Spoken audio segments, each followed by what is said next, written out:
فاتحہ.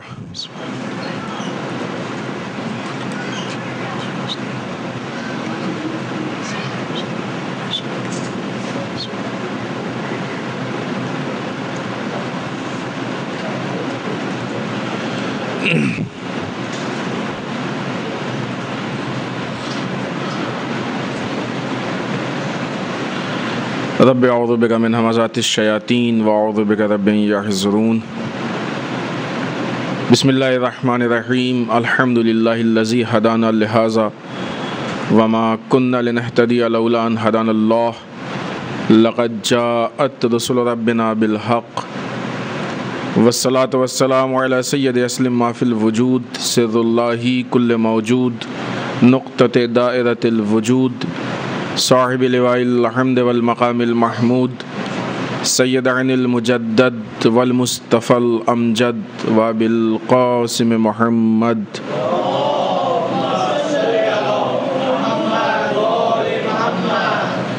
والصلاة والسلام علی آلہ الطیبین الطاہرین المعصومین المظلومین ولعنۃ الدائمۃ الباقیۃ علی اعدائہم اجمعین من الآن الی قیام یوم الدین. اما بعد فقد قال الحکیم بسم اللہ الرحمن الرحیم.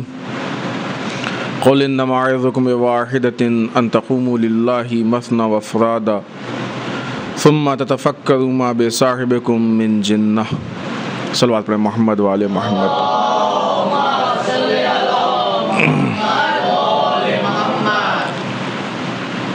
قرآن مجید کی آیت شریفہ جس میں ارشاد رب العزت ہو رہا ہے کہ اے میرے حبیب آپ ان سے کہہ دیجئے کہ ہم تمہیں ایک چیز کی نصیحت کرتے کہ تم اللہ کے راہ میں دو دو ایک ایک کر کے قیام کرو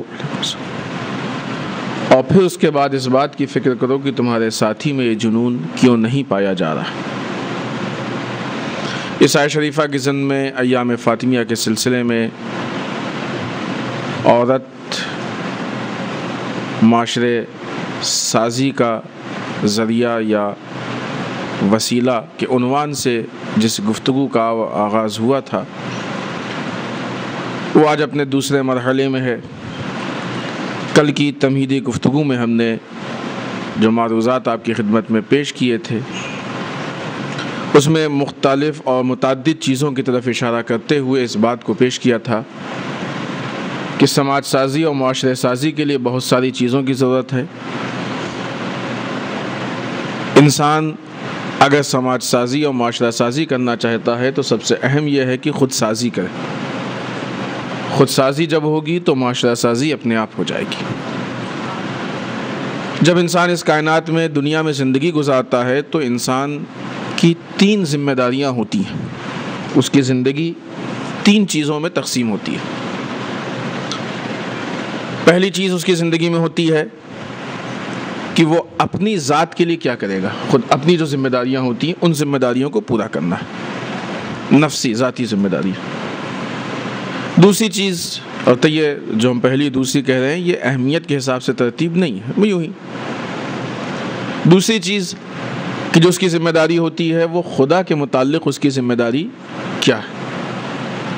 اور تیسری چیز جو انسان کی ذمہ داری ہے وہ سماج سے متعلق اس کی ذمہ داری کیا ہے. اگر یہ تین چیز مل جائیں تو انسان کی زندگی ایک خوبصورت زندگی ہوتی ہے، بشرطے کہ تینوں چیزیں اچھی ہوں. خدا سے متعلق اپنی ذمہ داریوں کو پورا کرے، اپنی ذات سے متعلق ذمہ داریوں کو پورا کرے، سماج سے متعلق ذمہ داریوں کو پورا کرے. خدا سے متعلق جو ذمہ داریاں ہوتی ہیں یعنی وہ احکام جو خدا نے انجام دیے ہیں وہ احکام کچھ ایسے ہوتے ہیں کہ جو انسان کی ذات سے متعلق ہوتے ہیں، مخصوص ہوتے ہیں، اور کچھ ایسے ہوتے ہیں جو سماج سے متعلق ہوتے ہیں. لہٰذا خداوند متعال نے حکم دیا ہے انسان کو حکم خدا کے مطابق اس کام کو انجام دینا ہے.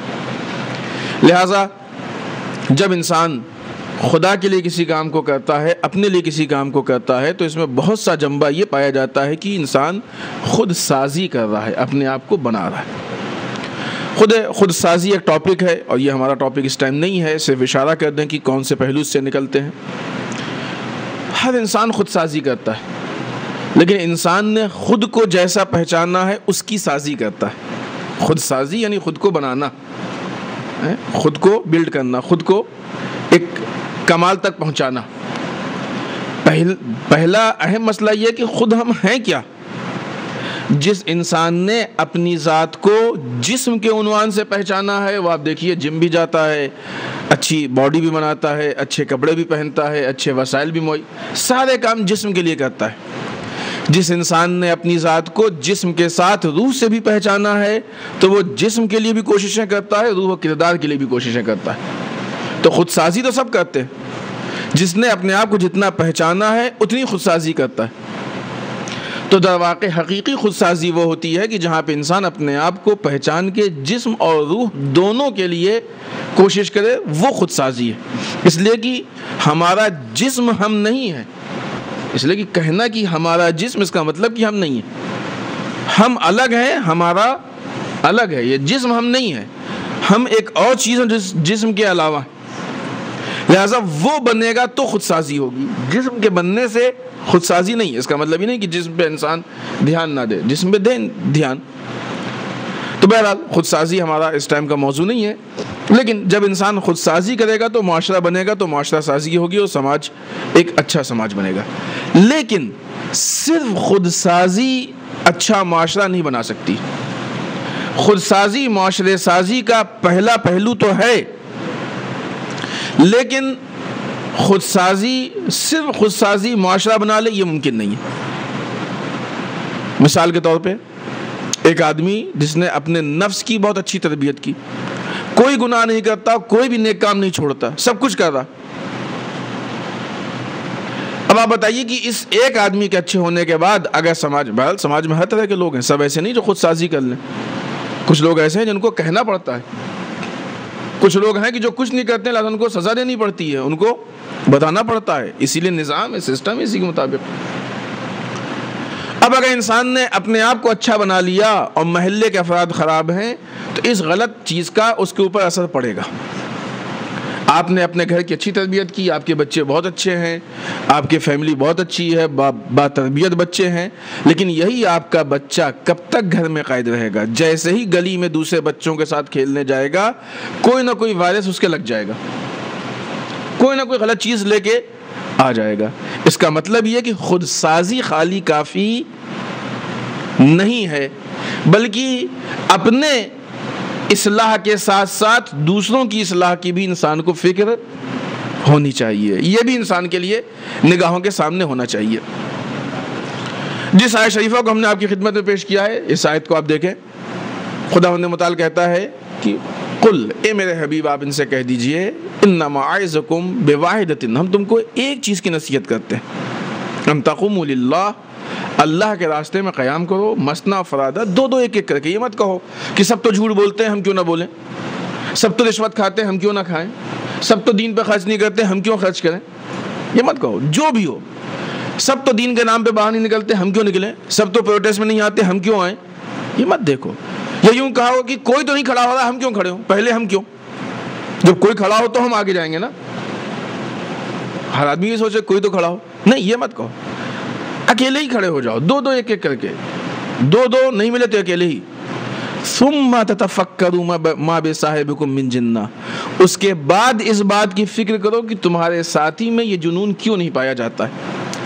دو چیزیں آیت بتا رہی ہے. پہلی چیز یہ کہ تم اپنی ذمہ داری کو مت چھوڑو, تم خود میدان میں آ جاؤ. دوسری چیز یہ کہ تم تنہا مت آؤ, اپنے ساتھی کو لے کے آؤ. تنہا آنا یہ خود سازی ہوئی ہے, ساتھی کو لے کے آنا یہ معاشرے سازی ہوئی. تنہا آؤ گے تو تم خود آؤ گے, ساتھی کو لے کے آؤ گے تو تم معاشرے اور سماج کو لے کے آؤ گے. اس لیے کہ ہو سکتا ہے تم ایک کو لے کے آؤ, جب دو ہو جائیں گے تو چار کو لائیں گے, چار ہو جائیں گے تو 8 کو لائیں گے. یہ ایک ایک کر کے تعداد بڑھے گی. مت سوچو کہ اکیلے کیا کر لیں گے. بہت سے محاورے ہوتے ہیں کہ ہم لوگ محاورے سن کے آیات و احادیث سے زیادہ محاوروں پر بھروسہ کرتے. اکیلا چنا بھاڑ نہیں پھوڑتا ہے. نہ آپ چنا ہیں اور نہ یہ دنیا بھاڑ ہے. خدا نے ہم کو بھاڑ میں نہیں بھیجا ہے. نہیں معلوم بھاڑ آپ لوگ جانتے ہیں جانتے. پہلے ایک چیز ہوا کرتی تھی جس میں چنا بھونا جاتا تھا, چنا جو بھی بھوننے والی چیز اس طرح کی ہوتی تھی, وہ لوہے کا کڑھائی ٹائپ کا ہوتا تھا، اس کے نیچے آگ جلتی تھی، اس کے اوپر اس کے اندر بالو ڈالی جاتی ہے، جب بالو گرم ہو جاتی تھی ریت تو اس میں پھر علیکم السلام یہ ساری چیزیں ڈال کے پھر گرم کی جاتی ہیں۔ تو یہ محاورے ہیں اس ٹائپ کے کہ محاورے نہیں، یہ محاورے غلط ہیں، آپ کے سامنے قرآن مجید کی آیت شریفہ ہے۔ پھر اس کے بعد آئیے تیسری چیز کہ جس کا اشارہ یہ آیت شریفہ کر رہی ہے بہت کلیئر، خداوند متعال نے کیا کہا کہ تم قیام کرو ثم اس کے بعد تتفکروا، اب تم اس بات کی فکر کرو کہ تمہارے ساتھی میں جنون کیوں نہیں پایا جا رہا ہے، یعنی پہلے قیام کرو پھر ساتھی کو دیکھو، قیام سے پہلے ساتھی کو مت دیکھو، اس لیے کہ تم پہلے بیٹھے ہوئے کو دیکھو گے تو وہ بھی تم کو بٹھا لے گا، جب تم قیام کر لو گے پھر بیٹھے ہوئے کو دیکھو گے تو بیٹھا ہوا تمہارے بات میں تمہاری ہدایت میں آ کے کھڑا ہو جائے گا، قیام کر لے گا، لیکن قیام سے پہلے دیکھو گے تو ممکن ہے تم بھی اس کی گمراہی میں آ کے بیٹھ جاؤ۔ پہلے اپنے آپ کو مضبوط کر لو، پہلے اپنے مقام کو مضبوط کر لو، پہلے اپنی موقعیت کو مضبوط کر لو، پہلے اپنی ذمہ داری کو انجام دینا شروع کر لو، پھر دوسرے کو دیکھو۔ اس لیے اب آج دیکھیں یہی دلیل ہے، اب کوئی نہیں کھڑا ہو رہا تو ہم کیوں کھڑے ہوں؟ خدا نے کھڑے ہونے سے پہلے یہ سوچنے کو کہا ہی نہیں ہے، یہ ہم پہلے سوچ رہے ہیں۔ خدا نے کیا کہا؟ ان تقوموا للہ، پہلے کھڑے ہو، ثم تتفکروا، پھر فکر کرو کہ تمہارے ساتھی میں جنون کیوں نہیں ہے۔ ہم کیا کرتے ہیں کہ کھڑے ہونے سے پہلے، اسی لیے خدا نے منع کیا تھا،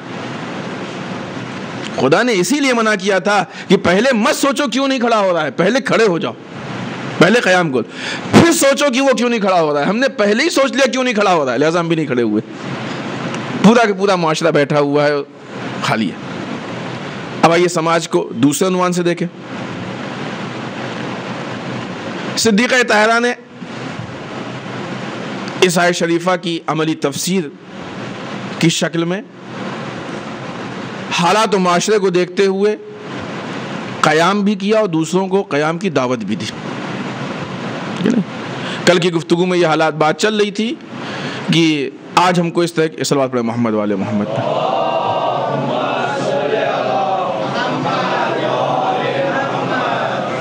ایک صلوات پڑھیں محمد والے محمد۔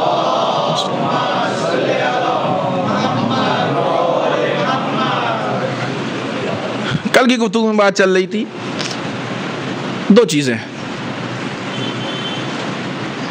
آج یا تو ہم کو یہ کہا جاتا ہے کہ ہم قیام نہ کریں، بیٹھے رہو، ہم سے کیا مطلب، یہ باتیں ہیں مسلمانوں کے بیچ میں بہت سارے، تم سے کیا مطلب، افغانستان میں یہ ہو رہا ہے تم سے کیا مطلب، پاکستان میں ایسا ہو رہا ہے تم سے کیا مطلب، فلسطین میں ایسا ہو رہا ہے تم سے کیا مطلب، فلاں جگہ ایسا، تم کون، بیٹھے رہو اپنا، اللہ ہے اللہ دیکھے گا، امام آئیں گے سب کریں گے، تم سے کوئی مطلب نہیں۔ دوسری طرف سے یہی فکر اس بات کو کہتے ہیں، ہماری معاشرے سازی میں کس طریقے سے یہ چیزیں رخنہ ڈالتی ہیں، مشکلات پیدا کرتی ہیں، معاشرے سازی کو یہ چیزیں کس طریقے سے خراب کرتی ہیں۔ دوسری طرف سے یہ کہا جاتا ہے، اب یہی ایام فاطمیہ کو لے کے یہ حالات پیدا کیا ہیں دوسرے جگہوں پہ بھی، یہی لوگ کوشش کرتے ہیں کہ مسلمانوں کو دو حصوں میں بانٹ دیں، مسلمانوں کو آپس میں تقسیم کر دیں، مسلمانوں کو آپس میں لڑا دیں۔ میرے بھائی ابھی تھوڑی دیر پہلے جب مسلمانوں کے خلاف حملہ ہو رہا تھا اور جب اس بات پہ قیام کی بات کی گئی تم نے کہا ہم سے کوئی مطلب نہیں، آج تم جب مسلمانوں کے بیچ میں بہانہ مل رہا ہے لڑنے کا تم لڑائی کروا رہے ہو،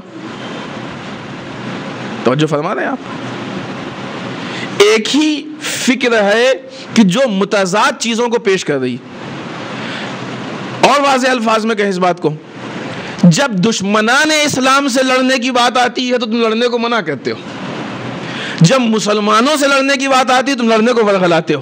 پہلے یہ طے کرو کہ تمہارا مذہب کیا ہے، لڑنا ہے یا نہیں ہے، کچھ بولنا ہے کہ نہیں ہے، اگر نہیں بولنا ہے تو یہاں بدرجہ اولا نہیں بولنا ہے، خاموش بیٹھنا ہے، یہاں بدرجہ اولا نہیں بیٹھنا ہے۔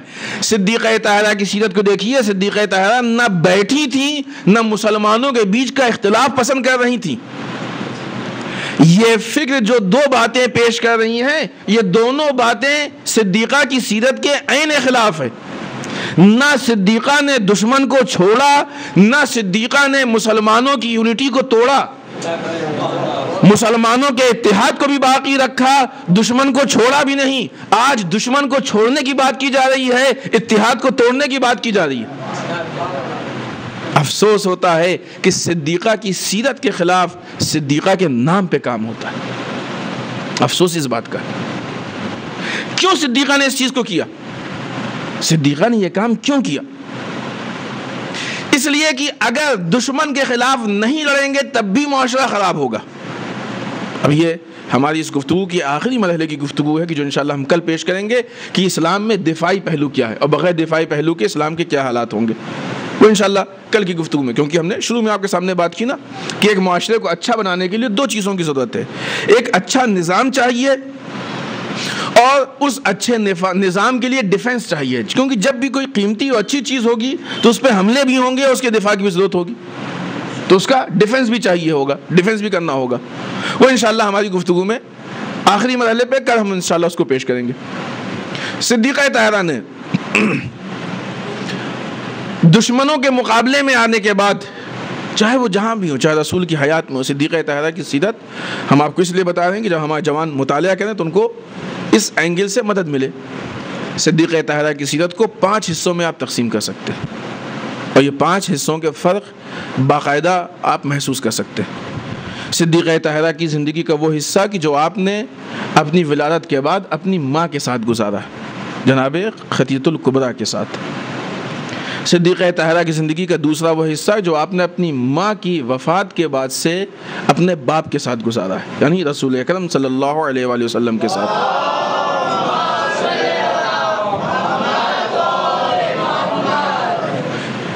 صدیقہ طاہرہ کی زندگی کا وہ تیسرا حصہ کہ جو آپ نے شادی کے بعد امام علی کے ساتھ گزارا ہے. صدیقہ طاہرہ کی زندگی کا وہ چوتھا حصہ کہ جو آپ نے اپنے باپ کی وفات اور شہادت کے بعد ان ماحول میں گزارا ہے جو بہت عجیب قسم کے حالات میں پیش آیا. اور صدیقہ طاہرہ کا 5واں اور وہ آخری حصہ کہ جو آپ نے اپنے بیماری کے بعد اپنی شہادت تک گزارا. یہ 5 حصوں میں صدیقہ طاہرہ کی سیرت ہے اور یہ 5 حصے ہم کو الگ الگ عنوان سے ایک معاشرے سازی، ایک اچھے کردار اور سماج میں ایک اچھی خاتون کے متعلق بہت کچھ پیغام دیتے ہیں. ایک بات اور بیچ میں کہتے چلیں، صدیقہ کی جب سیرت کی بات، چونکہ یہ بات ہم بعض باتیں ہیں کہ جو ایام فاطمیہ ہے، مجلسوں کا سلسلہ چل رہا ہے، کافی مجلسیں الحمدللہ خدمت کرنے کا موقع ملا، تو چونکہ ان باتوں کو پیش کیا، لہذا دوبارہ پیش کرنے میں تھوڑا سا تکلف محسوس ہوتا ہے. یہ ایک جملہ ہم کہہ چکے ہیں اس کے پہلے کی مجلسوں میں بھی اور کسی خطبے میں بھی.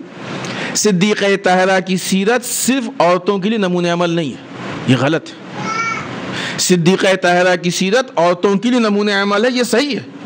صرف عورتوں کے لیے نمونہ عمل ہے، یہ غلط ہے. صدیقہ طاہرہ کی سیرت سب کے لیے نمونہ عمل ہے سوائے ان مسائل کے جو عورتوں سے مخصوص ہیں. جو کامن مسائل ہیں اس میں صدیقہ طاہرہ کی سیرت مردوں کے لیے بھی نمونہ عمل ہے، عورتوں کے لیے بھی نمونہ عمل. صدیقہ طاہرہ نے مسلمانوں میں اتحاد کی کوشش کی، یہ کام صرف عورتیں کریں گی، مرد نہیں کریں گے. صدیقہ طاہرہ اپنے حق کے دفاع کے لیے میدان میں گئیں، دربار میں گئی، یہ کام صرف عورتیں کریں گی، مرد نہیں کریں گے. سب کے لیے یہ کامن چیز ہے. مسلمان مرد عورت سب کے لیے نمونہ عمل ہے. وہ چیزیں جو عورتوں سے مخصوص ہے، حجاب کیسے کریں، شوہر کے ساتھ کیسے پیش آئیں، بچوں کی تربیت کیسے کریں، بیٹی باپ سے کیسے پیش آئے، وہ بہت سارے ایسے مسائل کا حصہ ہے کہ جو عورتوں سے مخصوص ہے. ان مسائل میں صدیقہ طاہرہ کی سیرت عورتوں کے لیے ہے، لیکن باقی جو مسائل ہیں ان مسائل میں صدیقہ طاہرہ کی سیرت نہ یہ کہ صرف بلکہ عورت اور مرد سب کے لیے ہے کہ جب دین پہ بات آئے تو کیسے تم قیام کرو، دین کی حفاظت کیسے کرو، دین کی تبلیغ کیسے ہونی چاہیے، دین کو کیسے پھیلانا چاہیے، معرف دین کس طریقے سے پیش ہونے چاہیے. لہذا صدیقہ طاہرہ نے ان چیزوں کو جو پیش کیا. آئیے اب جو بات ہم آپ کی خدمت میں پیش کر رہے تھے، جو آج ہوا پیش کی جا رہی ہے اور ماحول پیش کیا جا رہا ہے. دشمنان سے جب جنگ کرنے کی بات آتی کہ ہم سے کوئی مطلب نہیں، قرآن جل گیا، نہیں کچھ نہیں، اللہ دیکھ رہا ہے، امام آئیں گے سب کچھ کر لیں گے، ہم سے کوئی مطلب، بیٹھو. رسول کی سیرت پہ حملہ ہوا کہیں، ہم سے کوئی مطلب نہیں. قوم مردہ ہوتی جا رہی ہے، بٹھا کے بیٹھنے کی عادی ہو گئی، کھڑا ہونا اس کو آتا ہی نہیں، بھول گئے کھڑا ہونا. بچوں کو آپ 2 سال بٹھا کے دیکھیے، اس کے بعد وہ کھڑا ہونا بھول جائے گا، کھڑا ہو کر لڑکھڑائے گا. وہ یہی حال قوم کا ہو گیا. سلا کے اس کو ایسا سونے کا عادی بنا دیا. جاگنا چاہی نہیں رہی قوم، جگائیے تو ناراض ہوتی ہے، بگڑتی ہے. جو لوگ سونے کی بات کرتے ہیں ان سے بہت خوش ہوتے ہیں، جو جھاگنے کی بات کرتے ہیں ان پہ الزام لگائے جاتے ہیں. ہوتا ہے نا، ایسے ہی ہو رہا ہے. سیرت رسول پہ حملہ ہوا، ہم سے کوئی مطلب نہیں. رسول کا کارٹون بنایا گیا، ہم سے کوئی مطلب نہیں. کوئی کرنے کی ضرورت نہیں. ایسے جانے محترم، ایک بات ہے کہ جو ہم آگے پیش کرنا چاہتے ہیں، دشمن جو بھی کام کر رہا ہے، یہاں پہ اشارہ کر دیں، آگے ہم جب اصل بات پیش کریں گے تو یہ نتیجہ آپ کو یاد دلا کے پیش دیں گے. ہم دشمن جو بھی کر رہا ہے مت سوچئے کہ اتفاقاً ہو رہا ہے، پلاننگ کے ساتھ ہو رہا ہے. پلاننگ کے ساتھ ہو رہا ہے. دشمن ہر آنے والے وقت میں ایک اسٹیپ آگے بڑھ رہا ہے، ایک زینہ آگے بڑھ رہا ہے. وہ پہلے اسٹیپ کو پیش کر کے دیکھتا ہے کہ ان کے اندر اتنی بیداری ہے کہ نہیں ہے. جب قوم کی طرف سے ری ایکشن نہیں ہوتا ہے تو سوچتا ہے کہ اس حد تک یہ برداشت کرنے کے عادی ہو گئے ہیں، اب اس سے تھوڑا سا بڑا حملہ کرو. پھر جب وہ حملہ ہوتا ہے، قوم تھوڑا سا چلاتی ہے، تھوڑا بہت بولے، پھر اس کے بعد قوم جب خاموش ہو گئی تو دشمن پھر اگلے اسٹیپ پہ آتا ہے. پہلے ہی اسٹیپ پہ اگر کرارا جواب مل جائے اور اپنے حق کو ضائع نہ ہونے دیں تو دشمن کی حیثیت نہیں ہے کہ اگلے اسٹیپ پہ آگے بڑھے. لیکن چونکہ پہلے اسٹیپ پہ آپ دیکھیے، مثلا جب بحرین پہ حملہ ہوا، فلسطین کے مسائل پیش آئے، رسول کے تصویر کے کارٹون بنے، رسول کے خلاف وہ فلم بنی، جو بھی حالات پیش آئے، جب حالات شروع ہوئے تو ٹھیک ہے، بہت سے لوگ مسلمانوں میں بولے، پروٹیسٹ کیا، روڈ پہ آئے، ہنگامہ کیا، سب کچھ کیا. اگرچہ اس میں کسی طرح کا ہنگامہ نہیں ہونا چاہیے، ملک کے امن کو خطرے میں نہیں ہونا چاہیے، وہ ساری چیزیں اپنی جگہ پہ ہونا چاہیے، لیکن ان سب کے ساتھ ساتھ پروٹیسٹ بھی ہونا چاہیے. دشمن کو چھوڑنا بھی نہیں چاہیے، ہم کو اپنے حق کا مطالبہ کرنا چاہیے. لیکن شروع میں ہم نے کیا، اس کے بعد ایک اس فارمیلٹی کی طریقے سے کہ ہم نے اس کام کو کر لیا، ہماری ذمہ داری ختم. اب مثلا دشمن پہ واجب ہو گیا کہ وہ اس بات کو مان لے. ایک مرتبہ میدان گئے، ایک مرتبہ روڈ پہ گئے، ایک مرتبہ میمورنڈم دیا، حتیٰ کہ آپ دیکھیے کتنے میمورنڈم دیے جاتے ہیں، لیکن دینے کے بعد ہم جا کے پوچھتے بھی ہیں کہ اس کا جواب کیا ہوا، اس پہ کیا کارروائی ہوئی. اس لیے کہ ہمیں احساس ہوتا ہے کہ ہماری ذمہ داری ختم ہو گئی، اب ہمارا کام نہیں. دشمن بھی سمجھ گیا کہ جب بھی کچھ نیا آئے گا یہ اتنا ہی بولیں گے، اس کے بعد چپ ہو جائیں گے. لہذا پھر وہ نئی پروگرامنگ کے ساتھ آتا ہے، نئی پلاننگ کے ساتھ آتا ہے. صدیقہ طاہرہ کی زندگی کو دیکھیے کہ صدیقہ طاہرہ نے جس مدعے کو اٹھایا تھا، زندگی کے آخری لمحے تک اس مدعے کو نہیں چھوڑا. جب تک اس کا ہم مکمل جواب نہیں لے لیں گے اس مدعے کو نہیں چھوڑیں گے. حق کے مطالبے کا طریقہ، پروٹیسٹ کا طریقہ صدیقہ طاہرہ بتا رہی ہیں کہ اس طریقے سے ہوتا ہے. جس مدعے کو لے کے آئیں تھی دربار میں، جب تک اس کا جواب نہیں لے لیں گے ہم اس مدعے کے خلاف بولتے رہیں گے، قیام کرتے رہیں گے، یہاں تک کہ اس دنیا سے چلے جائیں گے، لیکن مدعے کو نہیں چھوڑیں گے. اس لیے کہ ہم فارمیلٹی کے لیے نہیں گئے ہیں، ہم خانہ پوری کے لیے نہیں گئے ہیں کہ مثلا رسول کی سیرت پہ حملہ ہوا تھا اور فلم بنائی گئی تھی لہذا ہم نے جا کے احتجاج کر دیا، خانہ پوری ہو گئی، اب ہم کو کچھ کہنے کی ضرورت نہیں. ہم اس لیے گئے ہیں کہ یہ توہین ختم کی جائے. لہذا جب تک توہین ختم نہیں ہوگی اس وقت تک آواز اٹھانا ہماری ذمہ داری ہے. اگر رسول کے چاہنے والے، اگر رسول کی امت میں سے معاشرہ سازی یہاں پہ ہوتی ہے، اس لیے کہ اگر برائیاں معاشرے میں باقی ہیں اور ہم بیٹھ جائیں تو معاشرہ بنتا نہیں ہے، بگڑتا ہے. اور اگر معاشرے میں برائیاں ہیں، جب تک برائیاں ہیں تب تک ہماری ذمہ داری ہے کہ ہم قیام کریں اور ان برائیوں کو دور کرنے کی کوشش کریں. صدیقہ طاہرہ کی زندگی کو دیکھیں، کس طریقے سے آپ قیام کے لیے آئیں.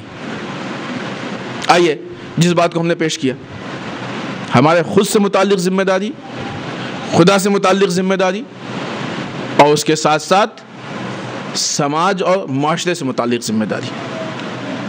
ان ساری چیزوں کو جب جمع کیا گیا تو خداوند متعال نے ایک قانون کا پیکج بنایا. خداوند متعال نے ایک قانون کا پیکج بنایا ہے، پورا سسٹم پیش کیا. کہا تم اس سسٹم پہ عمل کر لو، تمہاری اپنی ذمہ داری بھی پوری ہو جائے گی، خدا سے متعلق جو ذمہ داری ہے وہ بھی پوری ہو جائے گی، سماج و معاشرے سے متعلق جو ذمہ داری ہے وہ بھی پوری ہو جائے گی. مثال دیں، بات واضح ہو.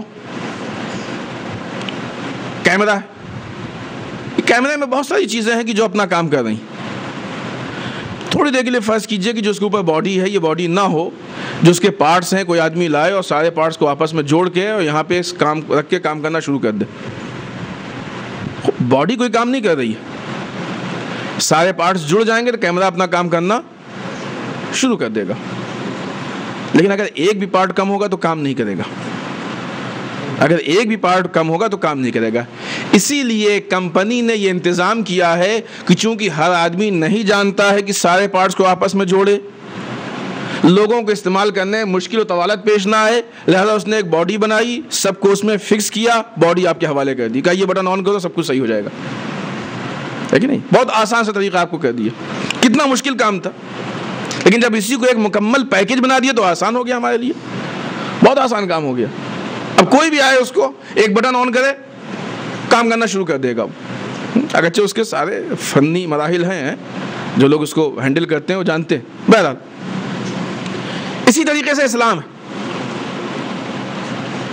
آج اسلام میں کسی کو دیکھیے تو مثلا نماز پہ زور دیے پڑا ہے، کیمرے کا ایک پارٹ ہو تو کیمرے کا کام. صلوات پڑھیں محمد والے محمد.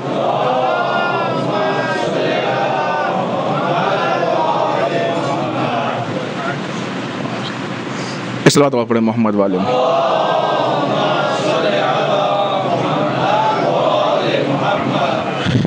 ایک پارٹ کام نہیں کرے گا، حتیٰ کہ ایک بھی کم ہوگا تب بھی کام نہیں کرے گا.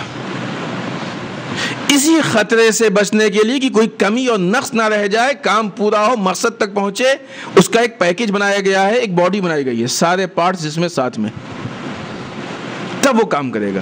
خداوند متعال نے بھی جب اسلام کو پیش کیا تو انسان کی ان ضروریات کو محسوس کیا کہ انسان کو اپنی ذات کے لیے کچھ ضروریات ہے، اس کے لیے قانون بنائے. انسان کو اپنے اور خدا کے رابطے کے لیے کچھ چیزوں کی ضروریات ہے، اس کے قانون بنائے. انسان کو سماج اور معاشرے کے لیے کچھ چیزوں کی ضروریات ہے، اس کے لیے قانون بنائے. اب یہ انسان اتنا نادان ہے کہ شاید ان قوانین کو آپس میں نہ جوڑنے پائے، شاید مشکلات پیش آئیں اس کے لیے، شاید ان سب پہ عمل نہ کرنے پائے. اس لیے کہ خدا جانتا تھا کہ اسلام اس نظام کا نام ہے کہ جس میں سے ایک چیز بھی اگر کم ہو جائے تو اسلام اپنا اثر نہیں دکھائے گا، اسلام اپنا نتیجہ نہیں دے گا. لہذا خداوند متعال نے اس پورے سسٹم کو، سارے پارٹس کو جوڑا، ایک باڈی بنائی، اس باڈی میں رکھ کے اس کا ایک پیکج بنایا. اس باڈی اور پیکج کا نام ہے ولایت. کہا اس کو لے جاؤ، صرف ایک بٹن آن کرو کہ سارا کام اپنے آپ ہو جائے گا. وہ بٹن کیا ہے؟ وہ ہے ولایت کی اطاعت. جتنا تم ولایت کی اطاعت کرتے جاؤ گے اتنا ہی تم اپنی زندگی میں کمال کی طرف بڑھتے جاؤ گے. معاشرے سازی کے لیے اہم ترین چیز اگر اسلام میں کچھ ہے تو ولایت ہے، اس لیے کہ ولایت میں سارا اسلام سمٹا ہوا ہے.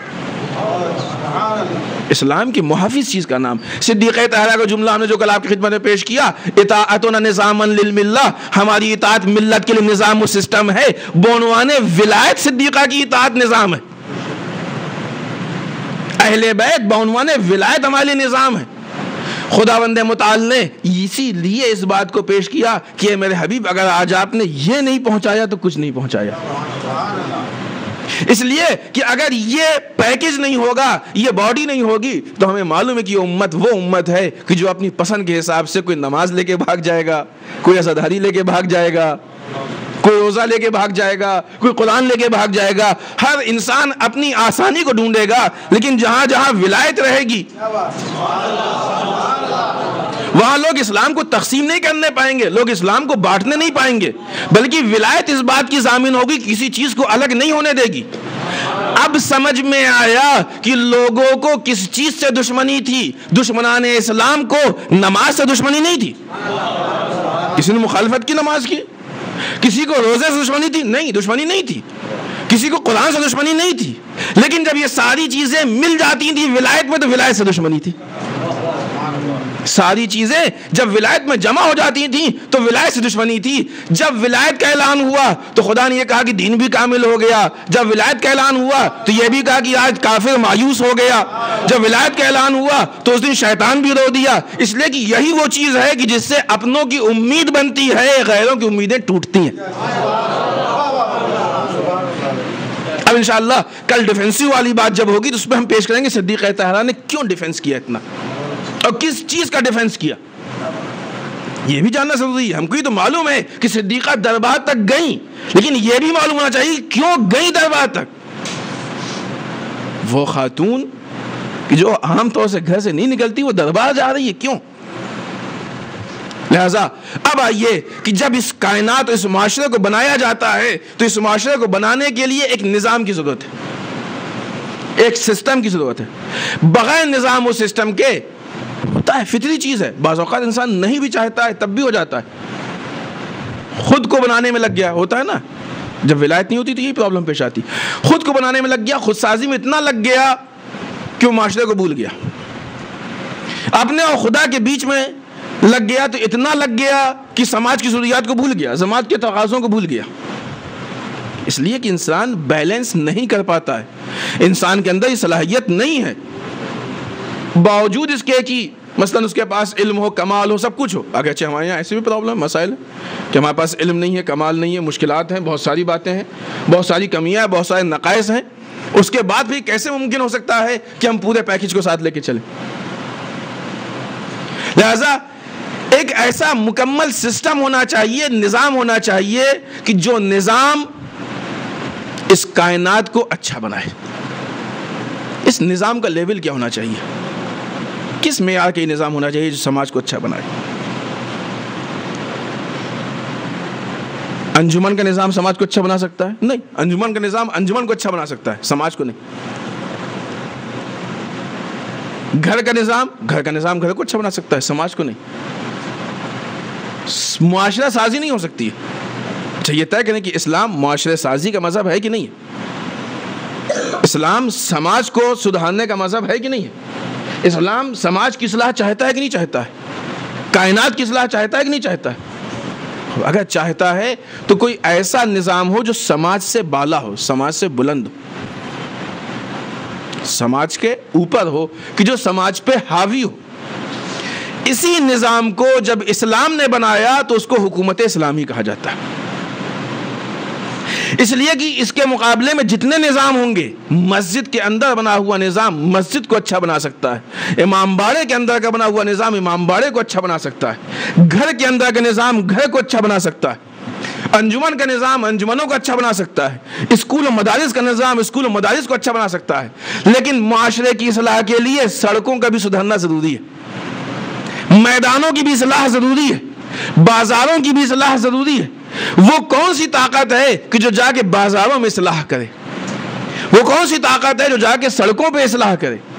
وہ کون سی طاقت ہے جو جا کے عمومی مجمعوں میں اصلاح کرے؟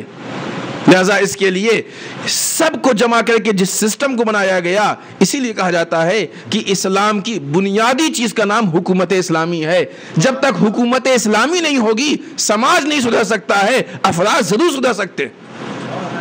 لیکن اگر سماج میں خرابی موجود ہے، افراد اپنے آپ کو سدھار لیں تو بالآخر یہ افراد ہیں اسی سماج کا جز. جب پلٹ کے سماج میں جائیں گے تو چاہے غلطی سے مشکلات پیش آ جائیں انجانے میں، چاہے مجبوری میں ان کو کرنا پڑے، لیکن بہرحال کہیں نہ کہیں غلطی سے دو چار ہوں گے. آج بہت سے لوگ آتے ہیں ایسے، ہم نام نہیں لیں گے کسی ادارے کا، کسی ڈپارٹمنٹ کا، مولانا ہم فلاں ڈپارٹمنٹ میں کام کرتے ہیں، مجبوری ہے ہماری. ایسا ہو ہی نہیں سکتا کہ میں رشوت نہ لیں. اب اتنا وقت نہیں کہ ممبر پہ ہم آپ کے سامنے واقعات بیان کریں. کسی کو سننا ہو تو بعد میں ملیے گا، ہم بتائیں گے آپ کو واقعات. کیونکہ ہمارا پورا سسٹم اگر ہم نہیں لیں گے تو سسٹم میں خلل پیش آ جائے گی، مشکل پیش آ جائے گی. نہیں ہو سکتا. کیوں؟ یہ آدمی بذات خود بہت اچھا آدمی ہے، اپنی اس نے اصلاح کی، قوانین پہ عمل کرنا چاہتا ہے، کسی کے ساتھ برائی نہیں کرنا چاہتا ہے، ہر اچھائی پہ چلنا چاہتا ہے. لیکن جس جگہ پہ ہے وہاں پہ سب خراب ہے. اکیلے ہونے کے بعد ہم یہ نہیں کہہ سکتے کہ ناممکن ہے، ممکن ہے. یہ اگر واقعی مضبوطی سے کام کرے تو ایسا نہیں کہ ممکن نہیں، ممکن ہے، سب کچھ ممکن ہے، ہو سکتا ہے. لیکن بہرحال اپنی اس توانائی کے ساتھ ساتھ معلوم یہ ہوا کہ سماج و معاشرہ نہ یہ کہ اس کی اصلاح کا ساتھ دے بلکہ اس کو اصلاح سے روک رہا، اس کی اصلاح میں مشکلات پیدا کر رہا ہے. اب یہ جب مشکلات پیدا ہوئیں تو ان مشکلات کا ذمہ دار صرف اس کی ذات نہیں ہے بلکہ سماج زیادہ ذمہ دار ہے. اس کی ذات ہے بہرحال لیکن بنسبت کم ذمہ دار. لیکن جب پورا نظام پورا سسٹم سدھرے گا تو وہ سسٹم ایسا سسٹم ہوگا کہ جو سسٹم پوری کائنات کو سدھارے گا. پھر معاشرے سازی کی بات یہاں شروع ہوگی. اب یا تو یہ طے کر لیں کہ ہم کو اپنی اصلاح کرنی ہے. خب اپنی اصلاح کا مطلب گوشہ نشینی. اپنی اصلاح کا مطلب گوشہ نشینی. اگر ہم کو معاشرے سازی نہیں کرنی ہے, سماج کی اصلاح نہیں کرنی ہے, صرف اپنی اصلاح کرنی ہے, تو اس کو اردو زبان میں کہتے ہیں گوشہ نشینی. گوشہ نشینی کیا ہے؟ ایک صلوات پڑھیں محمد والے محمد.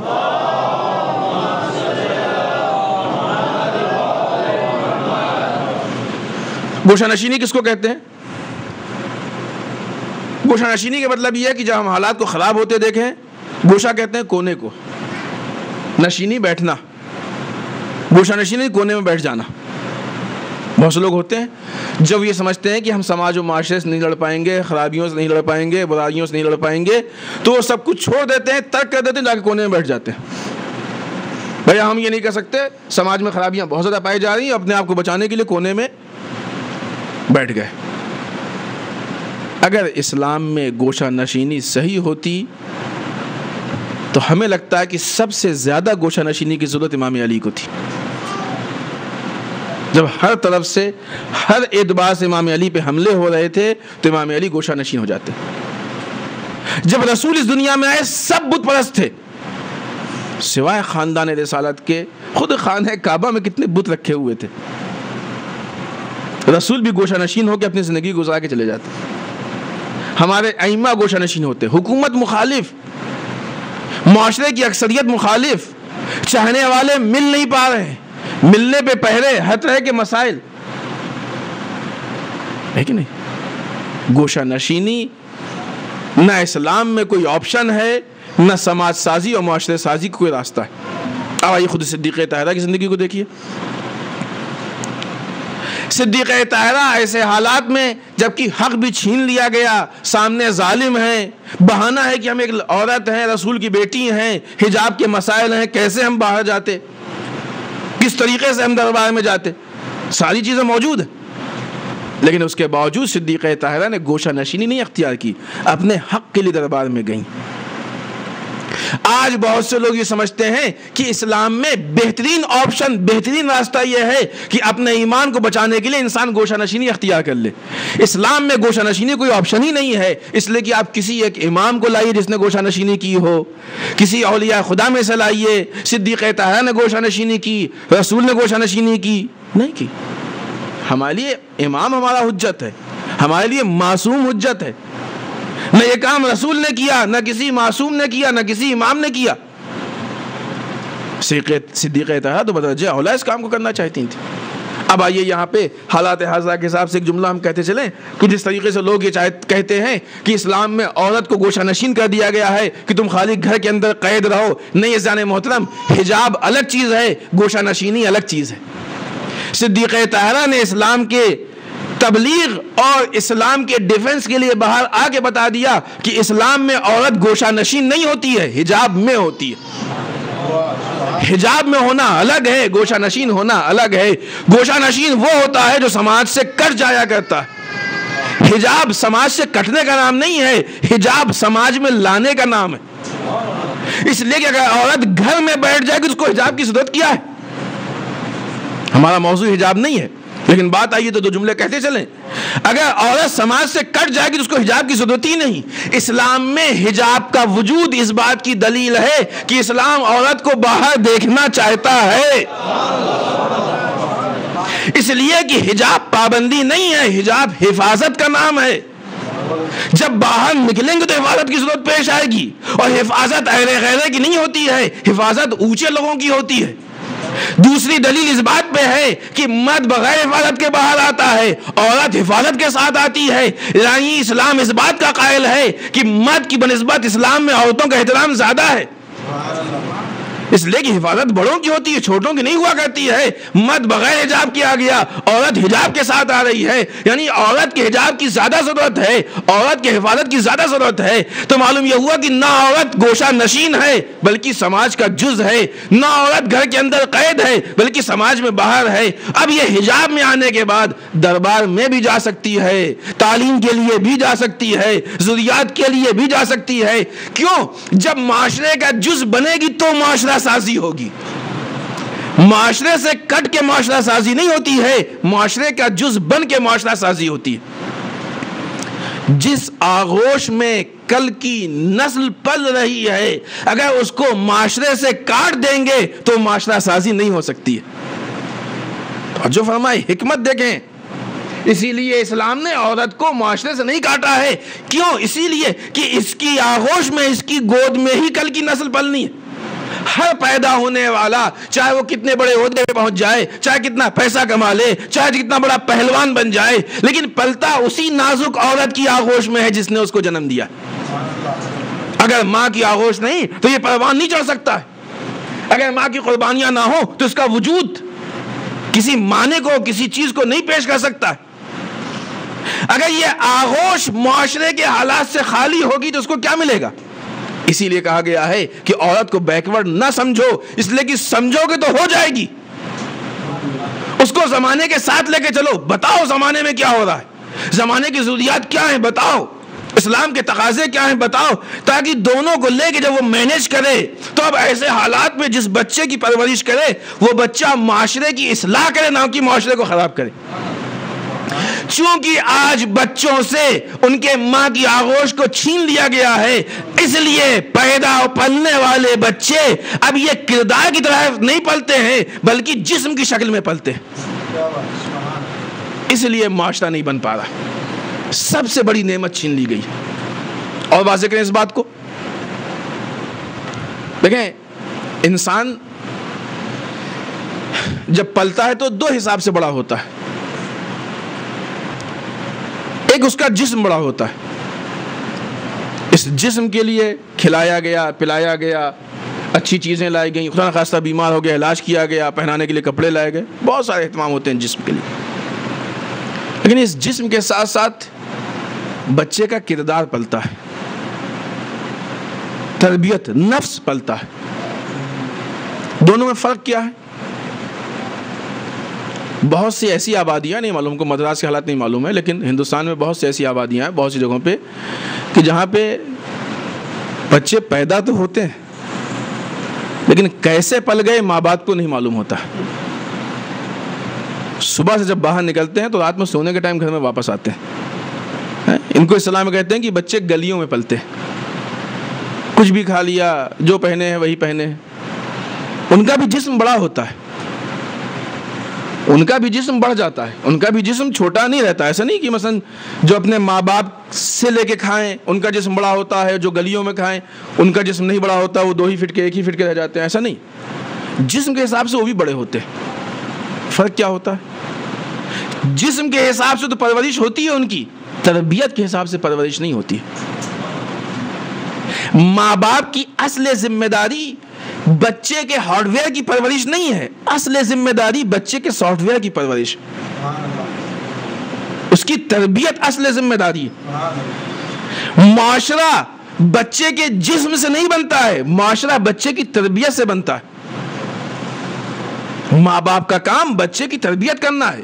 آج کے اس سماج نے کہا کہ کیا ضرورت ہے کہ عورت گھر کے اندر بیٹھ کے چولہا پھونکے، کیا ضرورت ہے کہ عورت گھر کے اندر بیٹھ کے بچوں کو پالے، عورت بھی باہر آ کے آفس میں کام کرے، مرد بھی باہر آ کے آفس میں کام کرے۔ اب جب یہ اس بچے سے اس کے ماں کی آغوش چھین لی گئی تو بچے کا جسم تو پل رہا ہے، تربیت نہیں ہو رہی ہے، کردار نہیں پل رہا ہے۔ نتیجہ یہ ہوا کہ اب آنے والی نسلیں روز بروز کریپ ہوتی گئیں، خراب ہوتی گئیں۔ کیوں؟ اس لیے کہ جسم کو قوی بنا دیا گیا، جسم کو مضبوط بنا دیا گیا، جسم کو بڑا کر دیا گیا، جسم کو خوبصورت کر دیا گیا، لیکن کردار اپنی جگہ پہ باقی رہ گیا۔ نہ اس کو خوبصورت بنایا گیا، نہ اس کو مضبوط بنایا گیا، نہ اس کو حالات سے آگاہ کیا گیا، نہ اس کو حالات کے متعلق جو خطرات ہیں ان سے آگاہ کیا گیا۔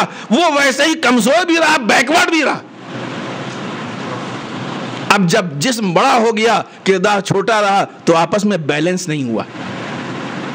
آج بہت سے ایسے لوگ نظر آتے ہیں کہ جن کی عمر زیادہ ہوتی ہے لیکن عقل چھوٹی ہوتی ہے. بعض ایب نارمل ہوتے ہیں, خدا سب کو اس بیماری سے محفوظ رکھے. ڈاکٹر کہتا ہے کہ صاحب ان کی عقل مثلا اپنی ایج سے 2 سال پیچھے, 4 سال پیچھے ہے. ایسے کیس ہوتے ہیں, خدا نہ کرے کہ آپ نے دیکھا ہو, لیکن بہرحال سماج و معاشرے میں دیکھا ہوگا آپ نے. کچھ ہوتے ہیں جو ظاہراً ایب نارمل نہیں ہوتے, لیکن ان کی باتوں سے لگتا ہے کہ ان کی عقل ان کے عمر کے ساتھ نہیں, ان کی فکر ان کے عمر کے ساتھ نہیں. کلی طور پہ ایسا ہوتا ہے؟ نہیں, کلی طور پہ نہیں ہوتا ہے. یہی انسان جب دنیاوی معاملات میں گفتگو کرتا ہے تو اس کی عقل اس کی عمر سے شاید ہو سکتا ہے آگے بھی ہو, ورنہ ساتھ میں ہوتی ہے. ایک انسان جس کی ایج 25 سال 30 سال ہے اور اس نے جو بھی ایجوکیشن حاصل کی ہے اس کے حساب سے بات کرتا ہے, اس کے حساب سے گفتگو کرتا ہے. لیکن یہی انسان جب آ کے معاشرے سازی پہ بات کرتا ہے, یہی انسان جب آ کے لوگوں کے حقوق کے بارے میں بات کرتا ہے, یہی انسان جب آ کے اسلامیات کے بارے میں بات کرتا ہے, تو یہ اپنی عمر سے بہت چھوٹی باتیں کرنے لگتا. کیوں؟ اس لیے کہ اس کے جسم کو پالا گیا, جسم بڑا ہو گیا. جس اسکول میں بھیجا اس اسکول نے زمانے کے حساب سے تربیت کی, وہ اعلیٰ شعور بڑا ہو گیا. لیکن جب یہی بچہ مذہبی اور سماج کے اصلاحی امور کے بارے میں بات آئی تو چونکہ اصلاحی امور کی بات سماج نہیں بتاتا ہے, اس لیے کہ وہ لوگ جو مخالف اصلاح ہیں وہ اصلاح کی بات نہیں کرتے, بلکہ وہ اپنی خرابیوں کو ہی اصلاح کی شکل دیتے ہیں. آپ کو کیا لگتا ہے کہ امریکہ اصلاح کی بات کرے گا؟ اصلاح کا نام بہت لیتا ہے, شاید اس سے زیادہ کوئی اصلاح کا نام نہ لیتا ہو, شاید اصلاح کا نام امریکہ اسرائیل سے زیادہ کوئی نہ لیتا ہو, لیکن سب سے زیادہ اصلاح کو جو نقصان پہنچتا ہے وہ انہی سے پہنچتا ہے. وہ اپنی ہر خرابی کو اصلاح کا نام دیتے. یہی وجہ ہے کہ جو ہماری نسل آ رہی ہے, جو اپنے شعور کو کبھی یہ میڈیا سے لیتی ہے, اپنے شعور کو کبھی یہ سیریل سے لیتی ہے, اپنے شعور کو کبھی یہ فلم سے لیتی, یہ بھی ایک مسئلہ ہے. آج ہماری خواتین جن کا اکثر وقت ٹی وی کے سامنے گزرتا ہے, تو بچوں کی پرورش بھی ٹی وی کے ہی سائے میں ہوتی ہے. پھر بچہ وہ شعور لیتا ہے جو ٹی وی اس کو دینا چاہتا ہے. دیکھیے گا آپ ٹی وی کے پروگرامز دیکھیے گا, ہم لوگ اس بات کی خبر رکھتے ہیں کہ حالات کہاں جا رہے ہیں. کبھی مت سوچیے کوئی پروگرام یوں ہی بن گیا. ہر پروگرام کے پیچھے کوئی نہ کوئی مقصد و سیاست ہوتا ہے. وقت نہیں کہ ہم میڈیا پہ بات کریں. ہر پروگرام کے پیچھے کوئی نہ کوئی مقصد ہوتا ہے, ان کا کوئی نہ کوئی سیاست ہوتی ہے. حتیٰ کہ وہ ایجوکیشنل سسٹم, وہ اسکول کہ جو دوسرے مذاہب کے ہیں, بالخصوص عیسائیوں کے ہیں, ان کے پیچھے بھی ان کا مقصد ہوتا ہے. جو سلیبس آپ کو دکھاتے ہیں پڑھاتے ہیں وہ الگ چیز ہے, جو تربیت کرتے ہیں جو نہیں دکھائی دیتی وہ ایک الگ چیز ہے. لہٰذا وہ بچہ کہ جس سے اپنے ماں کی آغوش چھن گئی ہے, اب یا تو وہ ٹی وی سے تربیت لے رہا ہے یا اسکول سے تربیت لے رہا ہے. ٹی وی پہ بھی وہی تربیت دی جا رہی ہے, میڈیا آج کس کے ہاتھ میں, اسکول میں بھی وہی تربیت دی جا رہی ہے. اب اس کے بعد ہم کیا ساتھ چاہتے ہیں کہ بچہ اچھا بن جائے؟ نہیں ہو سکتا. یہ وہ بچے ہیں کہ جو ماں کے ہوتے ہوئے بھی یتیم. آج کے اس نظام نے آج کے بچوں کو ماں کی زندگی میں یتیم بنا دیا. آج کے اس سسٹم نے ان بچوں کو ماں کے وجود کے ساتھ یتیم بنا دیا.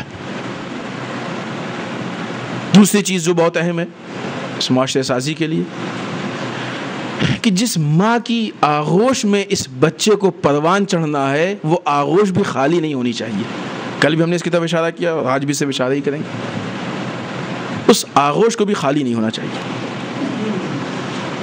کس چیز سے نہیں خالی ہونا چاہیے؟ علم و معرفت و تربیت سے نہیں خالی ہونا چاہیے. جو کلچر ماں کا ہوگا وہی کلچر بچے میں ٹرانسفر ہوگا. جو تربیت ماں کے پاس ہوگی وہی تربیت بچے میں ٹرانسفر ہوگی. جتنا دین ماں کے پاس ہوگا اتنا ہی دین بچے میں ٹرانسفر ہوگا. جو فکر و شعور ماں کے پاس ہوگا وہی بچے میں ٹرانسفر ہوگا. ہم یہ سمجھتے ہیں کہ یہ عورت اس کا کام گھر کے اندر بیٹھ کے چولہا پھونکنا ہے, کیا ضرورت ہے کہ اس کو یہ ساری باتیں بتائی جائیں, ان چیزوں سے باخبر نہیں. ضرورت ہے اس لیے کہ آنے والی نسل کو یہ بنا رہی ہے. اگر یہ باتیں اس تک نہیں پہنچی تو یہ آنے والی نسل تک نہیں پہنچیں گی. آنے والی نسل کی تعمیر یہ ماں کر رہی ہے. لہٰذا اگر یہ باتیں ہم نے ان باتوں سے اس کو باخبر نہیں کیا تو یہ آنے والی نسل تک نہیں پہنچے گی. لہٰذا ہمارے درمیان ایسے پروگرامز، ایسے برنامے، ایسی چیزیں ہونی چاہیے کہ جو ہماری خواتین کو اس حساب سے ٹریننگ دیں کہ وہ بھی فکر و شعور کے حساب سے مضبوط ہوں. آج دیکھیے پوری عورتوں کی شریعت الگ ہوتی ہے، عورتوں کا پورا کلچر الگ ہوتا ہے، عورتوں کے احکام و نظام پورے الگ ہوا کرتے ہیں، عورتوں کی رسم و رواج الگ ہوا کرتی ہیں کہ عام طور سے بہت سے ایسے اس میں چیزیں ہیں. پھر ہم کہیں گے کہ ہم کو مدراس کے حالات نہیں معلوم.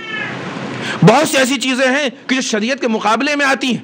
نتیجہ یہ ہوتا ہے کہ پیدا ہونے والا بچہ، پلنے والا بچہ اسلام کو کم پہچانتا ہے، عورتوں کی رسم و رواج کو زیادہ پہچانتا ہے. اس لیے کہ جو ان کے پاس تھا وہ انہوں نے دیا. ان کے پاس اپنے رسم و رواج تھے. ہم نہیں چاہتے ان رسم و رواج کو ہم آپ کے سامنے ذکر کریں. جو رسم و رواج تھے وہ ان کو دیا گیا. ایسے حالات میں معاشرہ سازی نہیں ہو سکتی ہے.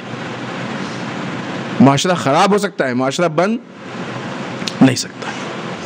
آخری چیز جو آج کی گفتگو کی ہے اور اسی کے ساتھ آپ کی زحمت تمام، اور اس کو بھی بہت مختصر پیش کریں گے.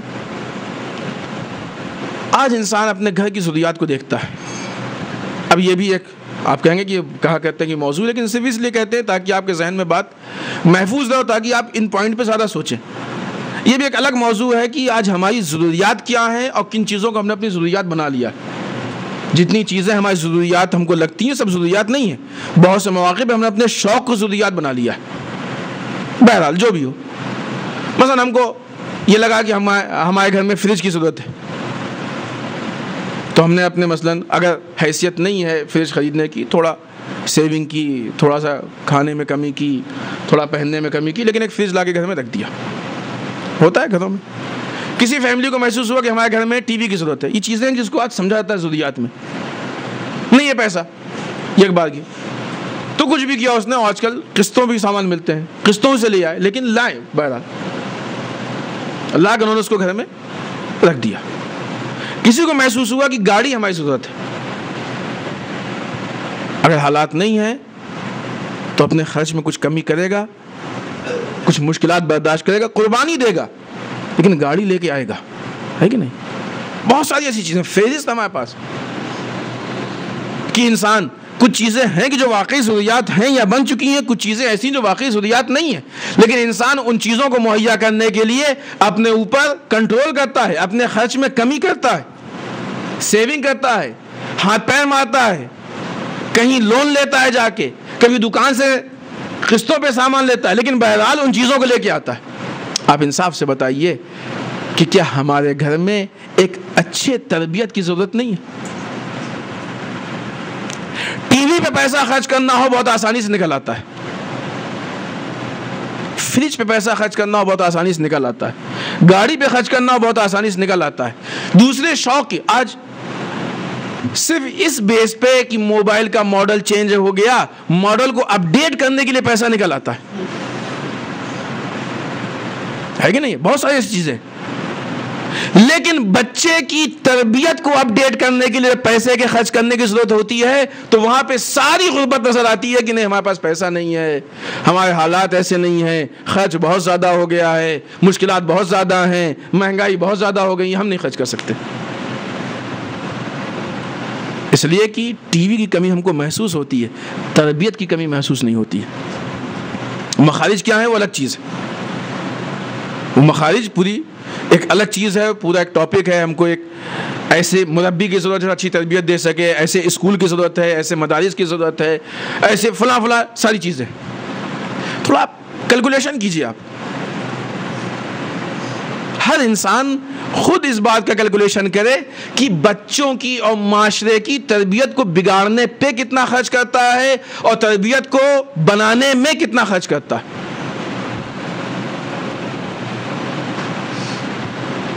ہر آدمی اپنے جو بھی اس کا ٹی وی کا کیبل آپریٹر ہو یا جو بھی ڈی ٹی ایچ کی کمپنی ہو، کچھ نہ کچھ تو مہینے میں خرچ کرتا ہے، کچھ نہ کچھ تو نیٹ پہ دیتا ہی ہے. اس طرح سے بہت ساری چیزیں ہیں کہ جس کا منتھلی خرچ وہ اٹھاتا ہے. میگزین، نیوز پیپر، یہ وہ اس میں ہر چیز اصلاح کی نہیں ہے، اور آج بالخصوص بہت ساری چیزیں ایسی ہیں کہ جو بگاڑ ہی رہی ہیں۔ ہم یہ نہیں کہتے کہ نیٹ مطلقاً بگاڑ رہا ہے، لیکن پہلے بچے کو اتنا مضبوط کیجئے کہ وہ بری سائٹوں سے جانے سے خود اپنے آپ کو روکے، پھر اس کے ہاتھ میں نیٹ دے دیجئے، پھر کوئی مشکل نہیں۔ لیکن جب آپ نے بچے کی مضبوط تربیت نہیں کی تو ایسی حالت میں نیٹ صرف نقصان دہ ہے۔ بس گھر کے اندر رکھا ہوا ٹی وی کب تک آپ دیکھیں گے کہ بچہ غلط چینل پہ نہیں گیا؟ اچھا صحیح چینل ہے ہی کتنے پہلے آپ یہ بتائیں؟ تربیت کے بگاڑنے پہ مہینے میں ہزاروں خرچ ہو رہا ہے، تربیت کی تعمیر پہ اگر 500 بھی مانگا جاتا ہے تو لگتا ہے کہ بہت زیادہ ہے۔ ہم آپ سے یہاں کسی پیسے کلیکشن کرنے نہیں آئے، یہ مت سوچیے کہ مولانا نے پیسے کی بات کی، نہیں، ہم آپ کو بتا رہے ہیں کہ خود آپ کی ضروریات کیا ہیں۔ جس طریقے سے آپ کے گھر میں فلاں سامان ہونا چاہیے، فلاں سامان ہونا چاہیے، فلاں سامان، ان سارے سامان سے زیادہ اہم یہ ہے کہ تربیت کا سامان ہونا چاہیے۔ جتنا پیسہ آپ باقی چیزوں پہ خرچ کر سکتے ہیں، اگر ان سب سے زیادہ تربیت پہ خرچ کرنا پڑے تو خرچ کیجئے، مگر تربیت کا اہتمام کیجئے۔ یہ ضروریات میں سے ہے۔ ان ضروریات کو باشعور و بافکر لوگ ہی سمجھ سکتے ہیں، جو مادیات میں گھرے ہوئے ہیں وہ ان چیزوں کو نہیں محسوس کر سکتے۔ اس کو سمجھنے کے لیے آپ دیکھیے اہل بیت اطہار کا خرچ کن چیزوں پہ زیادہ تھا۔ صدیق طاہرہ کے گھر میں آنے والی انکم اپنے اوپر زیادہ خرچ ہوتی تھی یا دوسروں پہ؟ دن میں گفتگو تھی، ایک جملہ ہم نے کہا تھا، یہاں تو بالاخره تربیت کے لیے اتنی ضرورت نہیں ہے، لیکن پھر بھی بعض روایتوں میں سیرت میں ہے کہ امام حسین نے مربی قرآن کو اتنا پیسہ دیا، جب اس نے منع کیا، کہا نہیں یہ ہماری طرف سے تمہارا حق ہے۔ کہا مولا ہم نے کہا ہم آخرت کے لیے، کہا ٹھیک ہے تم نے آخرت کے لیے کیا ہوگا، تم کو آخرت میں جزا ملے گی اس کی، لیکن یہ ہماری طرف سے تمہارے لیے ہدیہ ہے۔ بہت سارے ایسے واقعات اور روایات موجود ہیں۔ ایک جملہ ہم نے دن میں کہا تھا، وہ کہتے چلیں کہ اہل بیت کے یہاں، امام علی کے یہاں اس لیے فاقہ نہیں ہوتا تھا کہ پیسہ نہیں ہے، اس لیے ہوتا تھا کہ اپنے حق کو دوسروں پہ قربان کر دیتے تھے اور خود فاقہ کرتے تھے۔ یعنی اہل بیت کے یہاں فاقہ مجبوری کا نام نہیں ہے، اہل بیت کے یہاں فاقہ اختیار کا نام ہے۔ اہل بیت کا گھرانہ وہ کہ جو قوم کی اصلاح کے لیے پیسہ دے کے فاقہ کر رہے ہیں، آج ہم اپنے بچے کی اصلاح کے لیے فاقہ نہیں کر سکتے، اگرچہ اس کی نوبت نہیں آئے گی، یقین مانیں اتنا پیسہ کہیں نہیں خرچ ہوگا کہ خدا نخواستہ آپ کو فاقے کی نوبت آئے۔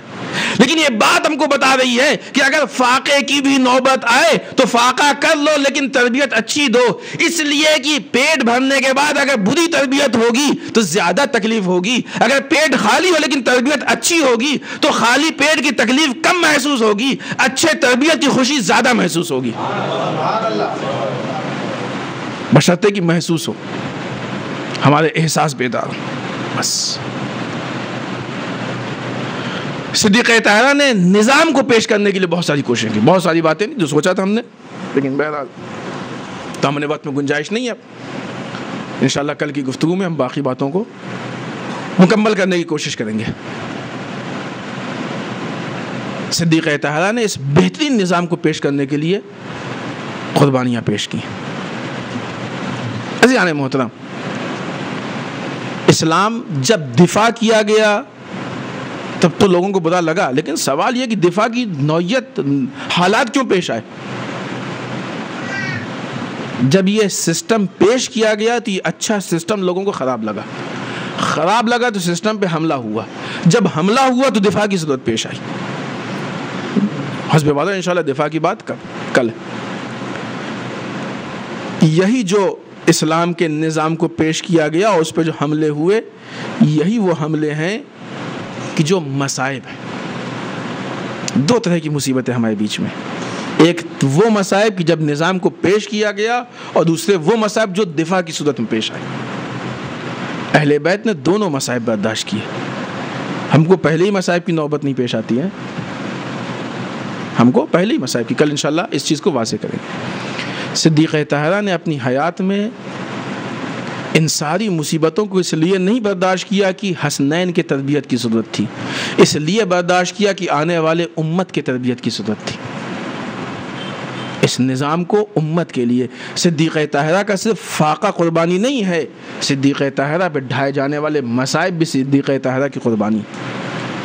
کوئی مصیبت ایسی نہیں صدیقہ پہ کہ جو آپ نے اپنی ذات کی بنیاد پہ اس کو قبول کیا. ساری مصیبتیں صرف اس لیے ہیں کہ صدیقہ ایک اچھا معاشرہ بنانا چاہتی تھیں، اچھا سماج بنانا چاہتی تھیں، اس کے بدلے میں مصیبتیں ڈھائی گئیں. کل ہم نے آپ کی خدمت میں پیش کیا کہ وہ خاتون کہ جس نے 18 سال کی عمر میں یہ مرثیہ پڑھ دیا ہو، صبت علیہ مصائب لو انہا صبت علیہ مسنا لیالیا. اے بابا، آپ کے بعد وہ مصیبتیں ہم پہ ڈھائی گئیں جو اگر روشن دن پہ پڑتی تو تاریک شب میں تبدیل ہو جاتے.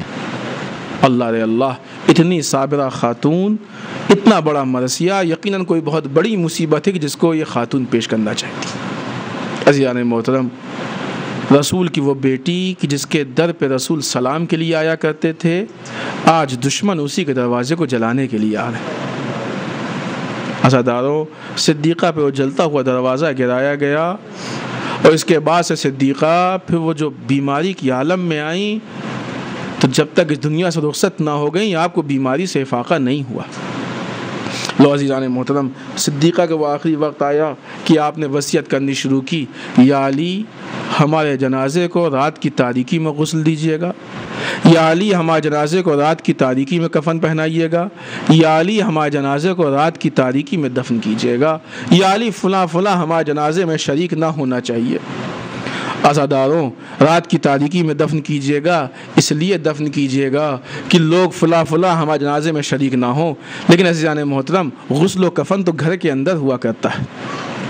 صدیقہ کیوں وصیت کر رہی ہیں کہ یا علی ہمارے جنازے کو رات کی تاریکی میں غسل دیجیے گا، یا علی ہمارے جنازے کو رات کی تاریکی میں کفن پہنائیے گا؟ عزیزوں، شاید صدیقہ یہ چاہتی ہیں کہ اتنے دن سے جو پسلیوں کے زخم کو علی سے چھپا کے رکھے ہیں، اگر روشن دن میں غسل و کفن دیا تو شاید علی کی نگاہ پڑ جائے اور ہمارا یہ زخم علی سمجھ جائیں. رات کی تاریکی میں غسل دیجیے گا تاکہ ہمارا یہ زخم چھپا رہے، رات کی تاریکی میں کفن پہنائیے گا تاکہ یہ زخم پوشیدہ رہے. اسدان مظلوم کتنا بڑا زخم تھا نہیں معلوم، تاریخ نے زخم کے بارے میں نہیں بتایا، لیکن ہاں اندازہ ہو سکتا ہے وہ فاتح خیبر و خندق جس کی شجاعت کے بڑے چرچے تھے، وہ علی کہ جس کا صبر اتنا عظیم تھا کہ ہر مصیبت کو برداشت کیا لیکن اف تک نہیں کیا. لیکن عزادارو، وہی علی غسل کے دوران ایک مرتبہ چیخ پڑتا ہے، اے میرے مولا، بڑی بڑی مصیبتوں کو تو آسانی سے جدد